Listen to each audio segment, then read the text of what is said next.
Hi everybody, I am Christina Aldon and welcome to Fierce Women. This is a TV program, my first ever. I'm really excited, and we are going to talk about mentorship. We're going to talk about leadership. We're going to talk about the concept of men as allies, and I am thrilled to have Kimberly Miles as my first guest. Hello, Kimberly. Hi, I'm feeling amazing, and I am so proud to be your first guest. You have no idea. Super grateful. I am really happy that you're here today. You know, we wanted to think about who are some high-profile people who are really making a difference, change makers in gender equality and diversity and inclusion, and who better, the fiercest women in Las Vegas who I feel like so much of your work, all of your work has encompassed these concepts, right? Mentorship, leadership. We were talking earlier about training and emotional intelligence and really setting up girls for success. So let's just get into it. If you had to think about the definition of a fierce woman, what is a fierce woman according to Kimberly Miles? Oh my gosh, and that's such a broad spectrum. It is. A great question. So when I first thought of fierce, I heard aggressive, and believe me, I have that side to me. Believe me. I mean, I realize that works for me when it's needed, but I have to pull that out of the basket. So in my whole sense of being, when it resonated, it's fearlessness. Fierce to me is being fearless. And so in working into that comfortability in my whole state and being, realizing that in the business that I am, because the bottom line is you see it as TBC HR payroll consultants, truthfully, I'm a money mover. We're moving about $17 million a week. Yeah. And when we're talking to people who are moving money, that's a big controlling piece in our men gender. Sure, absolutely.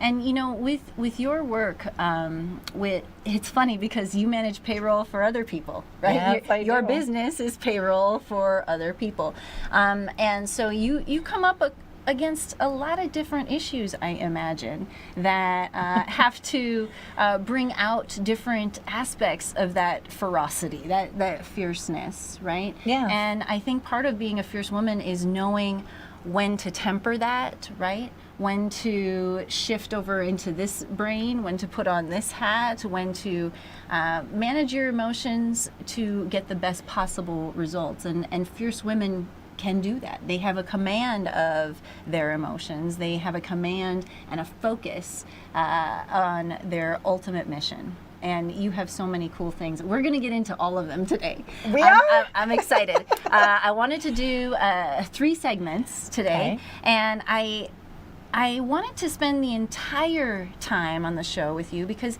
I've seen you around. We were at the Las Vegas Women in Tech Awards. Congratulations on your award. We were, there were all these passing moments between us, but I really wanted to sit down and have a long conversation and share with people all of the cool stuff that you do in our community. So when we're talking about fierce women, having the definition of fierce women and having it defined, it can be kind of broad. So when are some other times in your work that you exhibit being a fierce woman, not necessarily in an aggressive way, but in a fierce way where, you have to show these leadership qualities, and you have to show that the work that you're doing is not aggressive or threatening. I feel like, women, sometimes we get out there, we get excited, we come together. I mean, think about this. We had the Women's March yesterday. Yes. And then people go, uh-oh, here it comes. They're coming. The women are gathering. So what are some other ways that you use that concept of being a fierce woman in your work? Well, so let me kind of step back around the fierce woman and being fearless. So light can shed light on the darkness. So dark being dark, coming back with that aggressive side, dark against dark, right? Yes. Being in that Yes. Fierce, if you look at it, aggressive is not working. Yeah. But the light No. can beam in, right? Yeah. Don't let anybody dull your sparkle, right? The light comes in and lifts us up. Yeah. So as you also think about hate and hate, being angry to angry, someone's Yeah. yelling at you on the phone, they're not happy, something went wrong, or someone's talking inappropriately to one of your team members at the office. Yes. I'm going to come in with love. I'm going to Yeah. take a breath. That's the first thing. So I have to look at myself in the response more than ever today Yeah. to leave behind how I want to be seen and remembered. Yeah. So I'd love to say that it's perfect. Yeah. It's not. Yeah, yeah. I'm a work in progress. I'm getting better every day in every way. It's taking a breath first and letting that resonate and what's the purpose. And by those ways, I mean, ironically, I got that from a man that I followed that with Martin Luther King, and he was just, celebrating a week ago.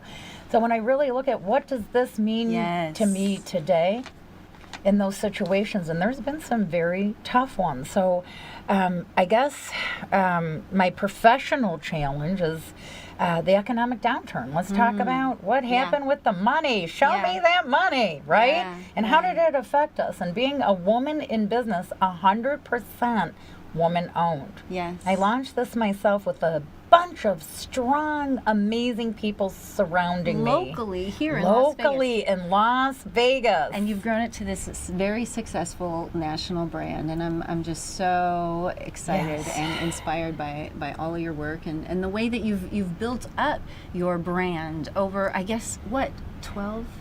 Well, a little bit 14? longer. This is the 18th Ah, year, November 1st will be congratulations. 18 years Yay. that I actually birthed, and I look at it as a baby. Yeah. Birthed the payroll company is what it stands for. Yeah. We rebranded in 2010, so it's TBC, which is the payroll company, Human Resource, HR, Payroll Consultants, and that was Yes. rebranded in 2010. Yes. So going strong. It's so exciting. On our 10-year, we had Mark Fine, who actually built Summerlin and has many other fines around Yes. town, and he spoke at our 10-year, and so did Bruce Spatelson. I believe he's at Vegas PBS now. Yeah. And so they helped us celebrate those 10 years. And to know what we were going through at that time, 2 years into it, Yeah. in 2007, coming back and surviving this economic time, the feel that I had to do when I started the company, I was trained as that eagle, flying alone, flying above, looking at everything below me. Yeah. You know what?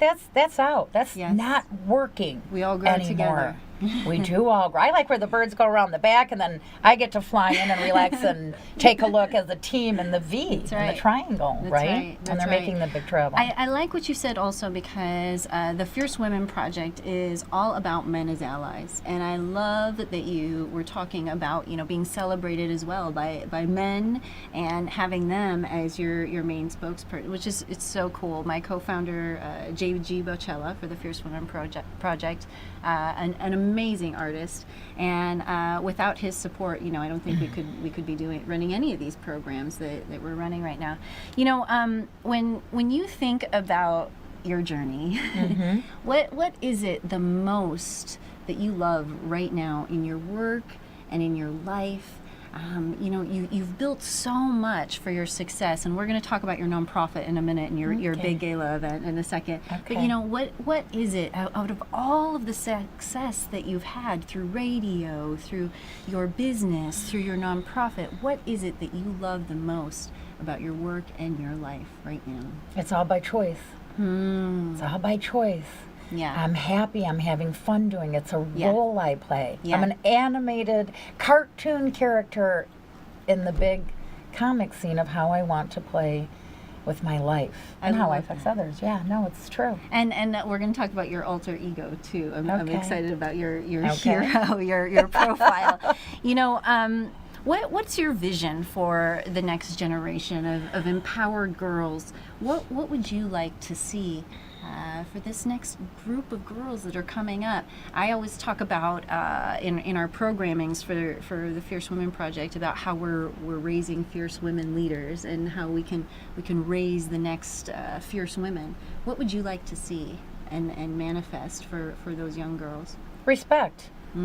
Respect first. Yes. Looking at yourself in the mirror and seeing what you want for yourself. Putting together your own goals and aspirations and knowing what they are. Having a sense of remembering your purpose and why you're here. Remember when you were dancing around when you were a kid and you didn't care what anybody thought? You didn't care what you were wearing. You weren't looking in the mirror. Yeah. Remember that? Yeah. Right. That's the freedom of- judgment and worrying about, am I going to be respected if I wear this outfit? Am I going to be respected if I choose this career? And again, I think it speaks to how you were saying the best part of your life and your work right now is that it was all by choice. Yeah. And that's freedom. Absolutely. I navigated through a very uncomfortable time with the economic downturn. Yeah. So I had to look at myself as the eagle. Is that really working? Today, when I used to refer to my employees, which are now my TPC family, they're my internal clients. I say tribe. Yeah. It is a tribe. Yeah. Yeah. Absolutely. Yeah. Without them, there is no me. That's right. Guess where they're at in tax season right now? They're pounding it out. They're hammering bet it they down. are. Everybody wants the W-2 on time. Go figure. Taxes can't afford to be late. Right. Yeah, So that's without true. them, there is no me. They lift me up. They have my back. I had to change everything in my belief system, knowing that I am still a goddess. Yes. Right? I am a warrior. Yes. Knowing that, but knowing that I've been able to live this freedom is because of the people that are there at the office. My original 5 people that started with me are still there. They're still with me. That's well, a and huge it says thing. something to your leadership as well, and your guidance and inspiration, being able to keep the team motivated, being able to keep everybody inspired towards that common goal, and focused on their vision. When we do the Fierce Women Project, we've done it as 90-minute workshops. I've got a school in North Las Vegas every Monday and every Friday. These young girls are going to class. They're taking their Fierce Women Project class, which is awesome. They go through their vision books. What we found when JG and I were developing out this programming was that the research tells us again and again, when you have women, when you have men, when you have people up on stage who look like you in positions, then you can envision yourself in those positions, right? So having strong professional women come into the school and meet with girls, and then they go through their vision book and they go through their workbook and they get to keep it home with them. They're like their own personal creative journal. It really makes a difference in helping them, like you said, stay focused, stay really, really motivated onto what that future vision of their future selves is going to be and what they can potentially accomplish. Navigating through the difficulties of day-to-day life. I mean, as even we get into it, day-to-day. Think of the difficulties that you have day-to-day that are thrown at you. How am I going to stay on point in the focus area and navigating through the abnormalities that are brought on? Yeah. Because it's nothing to do about how people make you feel. Right. Truthfully. It's how are you feeling about yourself in the process and controlling that reaction to make sure you're still on that vision to create your purpose and results. That's beautiful. It's the truth. That's exactly it. And it all comes around to emotional intelligence. I do a lot of speaking.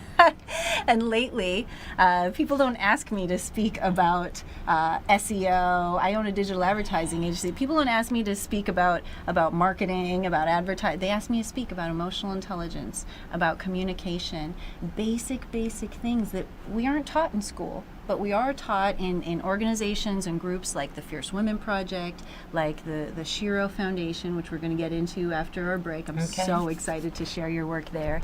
And I think that, if we can all just look at how we are supporting programs like that and how we're contributing and lifting them up, we're all going to grow together. Girl power, baby. Yay, yes, it is. Girl power. I agree. And so let's talk about Shiro.